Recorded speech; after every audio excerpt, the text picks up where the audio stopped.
Bonjour à toutes et bonjour à tous, bienvenue sur ma chaîne de l'univers crypto. Nous sommes le 3 août 2023, mes amis, j'espère que tout va bien pour vous, période de vacances.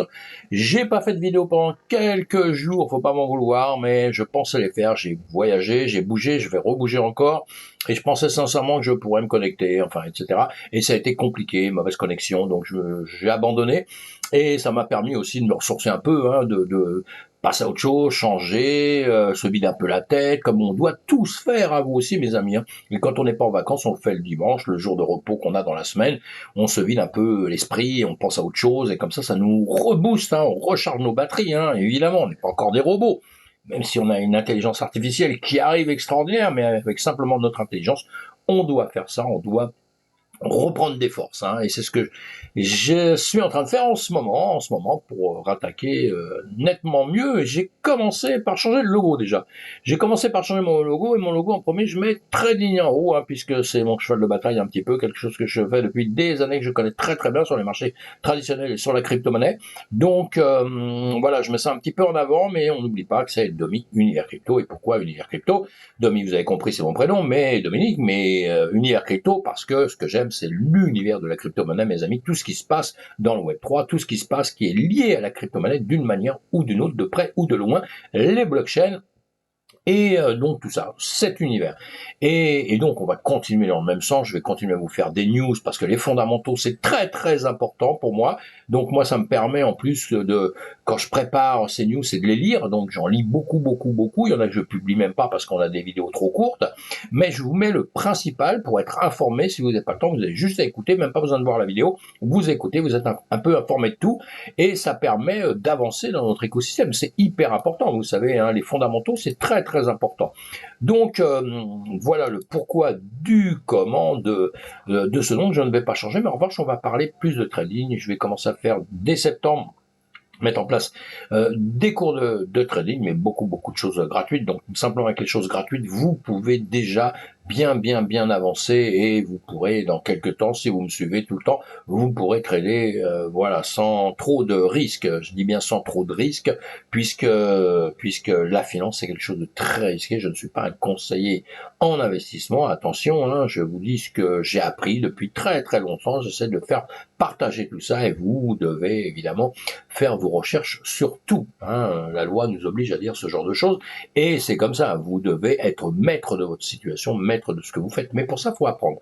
Donc, il faut essayer d'enregistrer un maximum d'informations en un minimum de temps. C'est ce que je fais. Je fais avec les fondamentaux, et c'est ce qu'on fait aussi avec les graphiques. Allez, je vais avancer. Je vais arrêter mes blabla.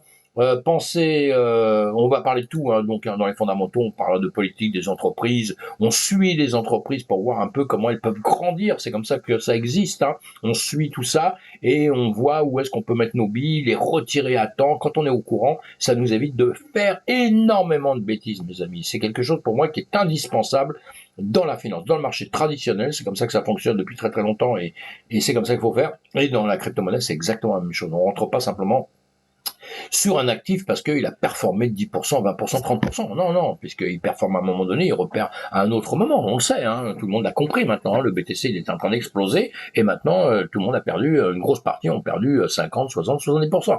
Ça, c'est bon pour tout. Il n'y a rien d'extraordinaire, il n'y a rien de sensationnel, ni quoi que ce soit.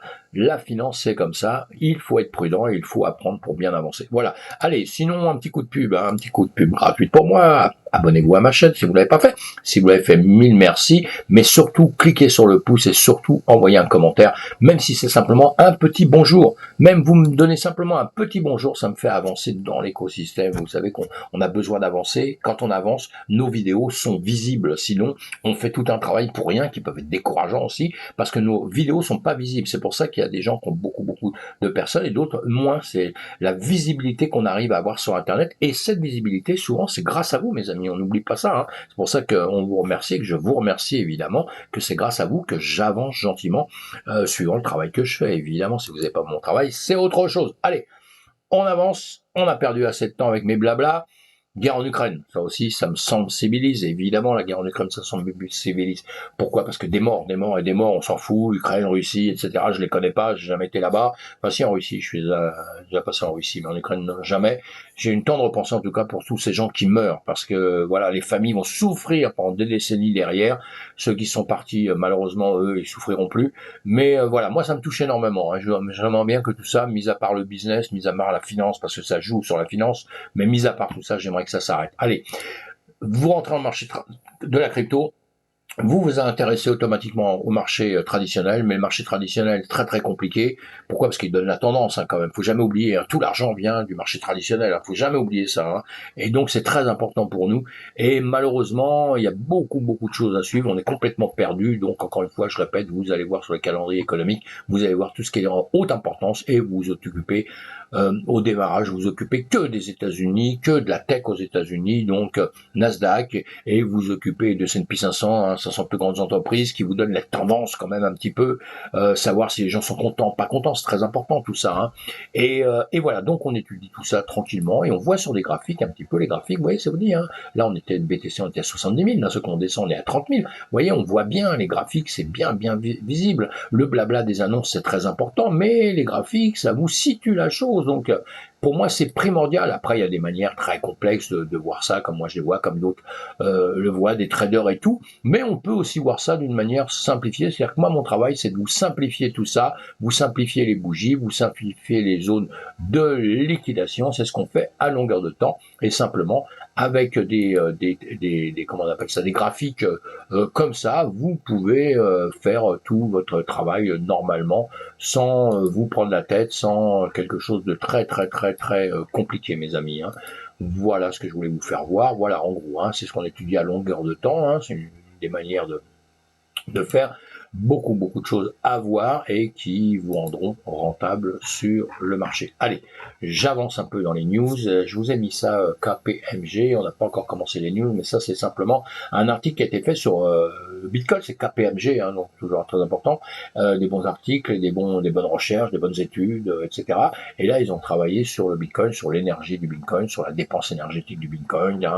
Et c'est très intéressant. Donc, j'ai pas fait cette vidéo pour vous parler de ça, mais je vous mets en lien si vous voulez creuser. Si vous ne parlez pas anglais, c'est pas grave, vous savez. Vous copiez tout ça, vous mettez dans Google Traduction et puis terminé. Vous aurez tous les résultats possibles et inimaginables. En tout cas, vous pourrez le traduire. Donc, ce sera bien. Ça fera pas votre réflexion, ça va pas travailler votre réflexion, mais ça va en tout cas traduire tout ça et vous pourrez le lire, mes amis. Bon, j'ai bégayé un peu là, excusez-moi, mais vous savez que je fais mes vidéos directes. Je coupe jamais rien, même si je dis une bêtise, c'est pas grave. Allez, FTX, notre ami FTX. Non, ami, oh là là. SBF. Bon, le FTX 2.0, alors FTX va renaître, mes amis, c'est quoi l'histoire? J'ai entendu ça, j'étais en vacances, parce que là aussi, j'ai pas pu m'empêcher de lire 2-3 trucs quand même, je me suis mis quand même au parfum de tout ça, on sait jamais. Histoire qu'un autre FTX débarque, qu'il y a une grosse catastrophe, donc maintenant on veut plus louper tout ça, on veut être à la base de ça, mais évidemment, FTX, alors, j'ai pas approfondi ça vraiment, parce que moi, FTX.2.0, ils peuvent relancer quelque chose, ça ne m'intéresse pas, qui règle déjà toutes leurs affaires. Évidemment que ce sera pas exactement la même chose, d'une autre manière, mais moi, ça m'intéresse pas du tout.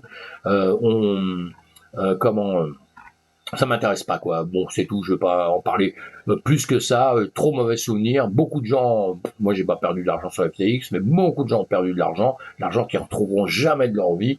Alors vouloir remonter, refaire renaître un truc comme ça qui a mis tout le monde dans le désordre d'une manière ou d'une autre, moi sincèrement, ce sera sans moi. Maintenant, je vais quand même suivre tout ce qui va se passer, évidemment. On sait jamais. Hashtag obtient la première licence à Hong Kong pour offrir le commerce de détail de crypto. Bon, ça, c'est une bonne news. Alors, à Hong Kong, cette société-là a obtenu la licence. Hong Kong, ils sont en train de se battre, évidemment. Ils ont compris, il y a les Américains qui mettent le souk, qui font fuir les entreprises. Hong Kong, évidemment, comme d'autres pays, ils se sont dit, nous, venez travailler chez nous. Et ce qu'il y a déjà chez eux, ils vont essayer de choper un maximum de clients dans le monde. Évidemment, on a bien compris ça. Bon, alors, donc, il y a cette entreprise-là, et il y en a une autre, aussitôt après, d'ailleurs, l'OSL de Hong Kong reçoit une licence pour le commerce de détail Bitcoin et Ethereum. Donc c'est l'échange devient la deuxième plateforme de trading cryptographique de la ville à obtenir une licence de service de vente de détail, juste après l'autre, juste après Hashkel, donc l'une derrière l'autre. Bravo au Kong, ils avancent. La base d'utilisateurs de Binance passe à 150 millions. Ça c'est pas mal, ces aides malgré les poursuites réglementaires américaines sur l'entreprise. Ces entreprises avancent. Évidemment qu'il y a beaucoup de problèmes de régulation, mais encore une fois, lui, il a monté ses entreprises. Tout ça, c'est avant le bull market, mes amis. Et vous savez, ce qui s'est passé, c'est que je le pense comme ça. Les mecs qui montent des entreprises, ils savent pas à quel point ils vont exploser. Lui, jamais il a su qu'il allait exploser comme ça. On a tous envie, quand on démarre quelque chose, on pense qu'on est champion du monde. Mais bon, la finale, après, c'est autre chose. Mais lui, donc, il a avancé, il a grossi. Et à ce moment-là, il s'en foutait pas mal des régulations, des régulateurs, etc. Et maintenant, évidemment, tout ça, ça les rattrape. Et il va payer les pots cassés sur ce qu'il aura fait de mal. Mais Binance, tout au moins, ce n'est pas FTX. Pour moi, ce n'est pas la même chose. Donc, on peut pas les considérer pareil. Il a fait des erreurs. Il va les payer. Et sinon, Binance nous dit aussi que là, ils annoncent une paire de crédits de Bitcoin sans frais pour First Digital USD. Voilà, bon, c'est bien, c'est un stablecoin. Pardon, excusez-moi. Alors, Crossover et CBOE Digital collaborent dans une solution de compensation crypto. Alors, des entreprises, il y en a beaucoup qui collaborent ensemble. C'est toujours bien de savoir ça. On va pas l'approfondir, mais je vous mets les liens dans les commentaires. Vous pouvez aller voir tout ça. C'est intéressant sur mes vidéos. Ce que je veux faire à longueur de temps, c'est vous mettre au courant de tout ce qui se passe. Et vous allez approfondir ce que vous voulez. Il y a beaucoup d'entreprises. Il y a des entreprises qui vont bosser ensemble, qui vont avancer. Il faut toujours aller voir ce qu'elles vont faire ensemble. Est-ce que ça va amener vraiment quelque chose à l'écosystème, sinon elles peuvent jouer dans leur cours et puis qu'il se passe jamais rien. Mais il y a des entreprises qui vont faire que qui vont rendre service, comme on dit, et une entreprise qui est bonne, qui rend service, qui avance, fait avancer l'écosystème, et ben elle grossira. Il y aura des licornes qui vont se créer à longueur de temps, et tout ça, faut être un petit peu à la pointe de tout ça. C'est la base des fondamentaux, justement, dans tout ce qu'on fait, puisque comme ça, vous étudiez les entreprises et vous vous dites, celle-ci, je peux rentrer dedans. Pourquoi? Parce qu'elle risque de faire un jour beaucoup d'argent. C'est ce qui se passe dans le marché traditionnel, et nous, c'est exactement la même chose. Allez, Robinhood et MicroStrategy réalisent des bénéfices. Ça, c'est bien. Pendant un petit temps, il y avait un petit doute sur les résultats, tout ça, mais on s'est rendu compte que les résultats sont bons, ils font de l'argent, donc une grosse société qui font des bénéfices. Donc, écoutez, rien à dire, tout va bien pour eux. Comme on en parle souvent d'eux, évidemment, avec MicroStrategy qui achète une tonne de BTC, tout ça. Et BlockFi se rapproche un peu plus du remboursement des créanciers. Alors ça, on demande à voir, encore une fois, pareil. Les entreprises qui ont fait faillite, il y en a eu beaucoup, ça a été l'hécatombe pendant un petit temps. Donc maintenant, ce qui nous intéresse, c'est de savoir celles qui vont rembourser, pas rembourser, ce qui va se passer avec les clients qui ont perdu de l'argent, parce que des entreprises qui peuvent continuer à durer ou qui vont mourir, ou qui sont en phase de remboursement pour les clients, ça va être très intéressant de voir un petit peu si dans notre écosystème ou d'autres, même du marché traditionnel, les entreprises arrivent à rembourser, ou si c'est tout bonnement perdu à 100%, quoi. C'est tout ça qu'on étudie. Et pour les entreprises qui vont rester en course, parce qu'il y en a qui restent en course, qui font une faillite, ils sont redressés, ils restent en course. Là, il faut être vraiment, vraiment, vraiment prudent après ce qui va se passer après. D'accord ? Je donne aucun conseil en financement, mais je suis quelqu'un de prudent. Les contrats à terme Ethereum deviennent le dernier engouement pour les ETF, alors que les applications chutent. Oui, alors les ETF, on a bien compris que dans notre écosystème de la crypto, ça a plu à tout le monde parce qu'on s'est dit, ça y est, ça va aider le Bitcoin, tout ça. Oui, ça va sûrement aider le Bitcoin. C'est un point positif, c'est un point positif, mais c'est pas non plus la panacée, mes amis. Un ETF, c'est un ETF, c'est pas le Bitcoin en direct. Et mais pour ça, il faut que les entreprises aient du Bitcoin, on est bien d'accord. Mais est-ce que ça va nous amener, nous, énormément de liquidités? Est-ce que ça va nous apporter énormément de nouveaux clients? Ou est-ce que tous ces clients, c'est des clients qui viennent déjà du marché traditionnel, qui sont déjà habitués au marché traditionnel, qui vont simplement déplacer de ton portefeuille, tout ça, et avoir des ETF au lieu d'un ETF sur autre chose, ils l'auront avec le BTC. Voilà, tout ça, c'est des questions qu'il faut se poser. Et le résultat, on l'a pas tout de suite, on va l'avoir dans quelques temps. On a vu qu'on avait été FOMO, effectivement, on a été FOMO. Le BTC est monté d'un seul coup, il a dépassé les 31 000. Je me suis dit, tiens, il vient tacler les 32 000 que je dis. C'est pour moi, c'est la zone vraiment importante. Il va falloir les passer, les retester pour aller vers le nord. Il l'a pas fait, il est redescendu, il est reparti en arrière. Donc c'était un petit peu un feu de paille, quelque part. Ça a juste aidé un petit peu le marché à monter, à prendre des bénéfices, à faire des liquidations, et ça aide les gens qui connaissent bien le trading justement à avoir des gains. C'est tout ce que ça a fait pour moi pour l'instant. Je suis peut-être pas gentil quand je dis ça, mais pour moi ça a juste fait ça pour l'instant. Donc à voir, encore une fois, c'est quand même positif pour nous. C'est pas négatif, c'est quand même positif. Et là, on a The Block qui nous dit toujours, Coinbase va élargir l'accès au réseau principal à base. Le 9 août est publié le pont Ethereum, donc il va y avoir un pont entre base et Ethereum justement pour pouvoir la libération d'un pont officiel offre aux utilisateurs un moyen de déplacer les jetons entre le réseau de base et Ethereum. Donc voilà, ça c'est bien, ça fait partie des petites news dans notre écosystème. Ça ne nous apporte pas grand-chose, mais ça, on verra si ça va bien tenir et tout. Les ponts, c'est très dangereux, tout ce qui est lié à une blockchain à une autre, on le sait, parce que encore une fois, tout à l'heure, j'allais dire, bon, on a beaucoup d'informaticiens travaillent énormément, notre écosystème avance énormément, beaucoup de travail, c'est super bien, je trouve, mais il faut surtout travailler la sécurité, c'est notre gros problème. Le Web3, alors le volume de trading NFT diminue, mais cela n'empêche pas les développeurs d'entrer dans le Web3. Ouais, le Web3, c'est tout ce qui comprend toutes les entreprises, on est bien d'accord.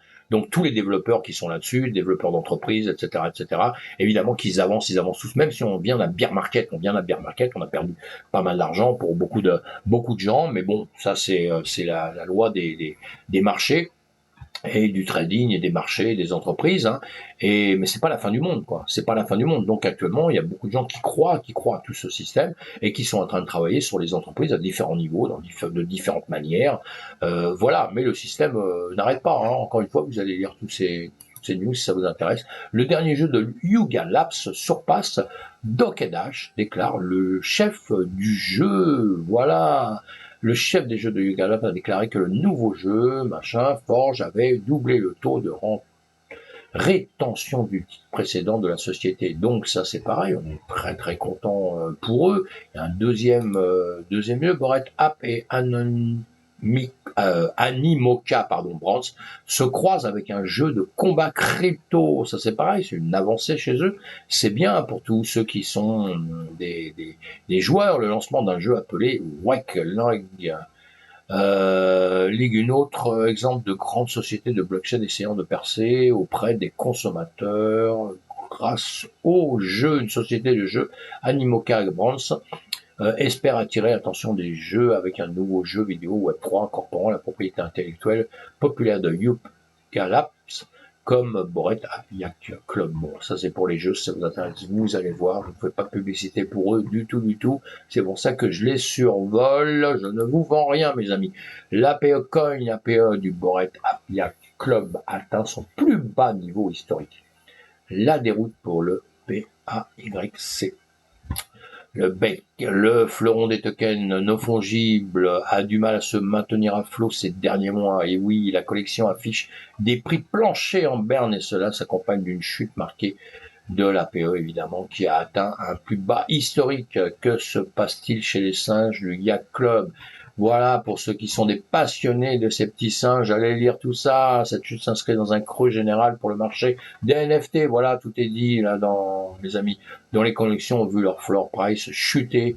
Le prix plancher est estimé à 29 ETH, 55 000 $ au cours actuel. En 2022, ce floor atteignait pourtant 146 ETH à son apogée au cours actuel, cela correspond à plus de 271 400 $. Et à l'époque, je disais à plein de gens, quand on parlait de ça, évidemment, je leur disais, prenez des profits, mes amis, prenez des profits, vous en rachèterez quand ils seront moins bas. Voilà, c'est tout, basta. Allez, on passe à autre chose. Kraken donne aux fans la chance de mettre NFT sur une voiture de course F1 au Grand Prix d'Austin. Bon, ça va revenir un petit peu les pubs qu'on voit, parce que vous savez, on en a parlé à un moment donné, quand il y a eu le bear market là et tout, il y a des pubs qui ont été retirées partout, c'est fini, parce qu'à un moment donné, tout le monde se battait pour avoir la pub d'un tel et d'un tel. Et puis d'un seul coup, après, on a dit, oh là là, c'est chaud, mauvaise publicité, on a tout retiré. Et là, ça va revenir parce que je pense que dans l'ensemble, tout le monde recroit, tout le monde pense, tout le monde croit, et moi le premier aussi, qu'on va refaire un bull run, qu'on va remonter. Quand? Bah, on ne sait pas. quand on ne sait pas, mais qu'on va remonter. On risque de plonger encore un petit peu en arrière pour après repartir de plus belle. Le plongeon, il va plus être aussi gros que ce qu'il était avant, enfin je l'espère en tout cas, hein, mais un petit plongeon en arrière et on va repartir de plus belle. Donc de toute façon, une seule chose qui est importante pour nous, mes amis, c'est quoi? C'est l'avenir. Donc, quelque part, c'est pas grave, même s'il retrace un tout petit peu en arrière, les 25 000 sont pas loin, les 20 000 sont pas très loin, 25 000, 20 000, les 25 000 sont pas loin. Et si on retrace aux 25 000 qu'on repart, quel est le problème? Ce sera une zone de rachat qui sera intéressante, et les 20 000, alors là, ce serait une zone de rachat extraordinaire. Là, on n'y est pas encore, hein. C'est une autre histoire. Et dans le trading, vous savez, on ne ferme la porte à rien. On est ouvert, on réagit. C'est ça qu'on doit apprendre, réagir. C'est pas la peine de blabla pendant des heures et des heures, de dire ouais, il y a ci, il y a ça. On réagit au fur et à mesure, on regarde tous les jours et on réagit suivant la situation. C'est ça d'être un trader et c'est aussi ça, je pense, d'être un acheteur de crypto-monnaie puisque c'est un actif risqué, quelque chose où on prend quand même des risques, on mouille sa chemise. C'est pas si simple que ça, hein. Allez, à plus tard, mes amis. Bye bye. À plus tard.